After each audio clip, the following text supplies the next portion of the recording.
လောက်ဘူးမလား ဆောင်းဆောင်းဘိုးက ပထမကောင်းတဲ့ဘူကမှာ ဘိုးကမင်းဘိုးကရဘိုးကမကြုံဘူးငါအဲ့ဒီဘိုးကြီးလိုထားတယ် ကျွန်တော်တို့အင်ကြီးမပြောင်းပြေးတွေ့ခဲ့ကြတာလည်းဖြစ်ပါ အဲ့ဒီဘိုးကြီးကြည့်ဥမကြည့် ဘာလို့ဆိုလဲ ဥမကြည့်ဘိုးကြီး ရှင်ကို မင်းဘိုးကရ ဘိုးမှာရရှိခဲ့တဲ့ ပထမလုံးเนี่ยမေဘူကမှာလေပြောလေ ရရှိတော့ရရှိတဲ့ခွေးမှာတော့ဘောဒါစီမှာအရှင်တဲ့ကိုရော ရောငါရဘယ်သူဖန်သွားတော့ကြည့် ဒီမှာဓမ္မုတ်တွေရိုက်နေတာကိုကြီးလေဒီမှာဓမ္မုတ်တွေရိုက်ပွဲနေ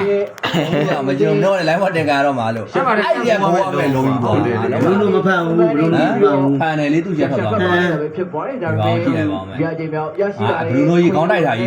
ကိုဖြစ်တောင်းလေသွားခဲ့တာ အဲ့မှာလူလိုဖန်တာလို့အဲ့မှာဟော ခေါင်းလိုက်ပြီးတော့ နေဦးလား ဘုသမား မင်းကောင်အရောက်ငယ်လေးမင်းကောင်ဘာနဲ့သွင်းသွားတာတော့ ဖန်တာတော့ဘလူးလိုဖန်တာသူကောင်းလိုက်တာဟုတ် ဘာနဲ့သွင်းသွားအောင်ကြည့်လိုက်ဦး သွားခဲ့တာပဲဖြစ်ပါတယ် ကိုသမားကြီးပြန်ထွက်လာရင်လုံးဒီ ပေါင်နဲ့သွင်းသွားတာရောမင်းကောင် ပြန်လာမို့လား မင်းကောင်ပေါင်နဲ့သွင်းသွားတာတော့ ဒီဟာဒီလည်း ဖြည့်ဝင်သွားတာရောက်လေဘလို့ ချိုးတယ်မင်းသားပေါ့ဗျာဖြစ်လေရှက်ကိုစီးတယ် ပေါင်ရှောင်းရှောင်းကိုရှေ့ရှာ ကွာ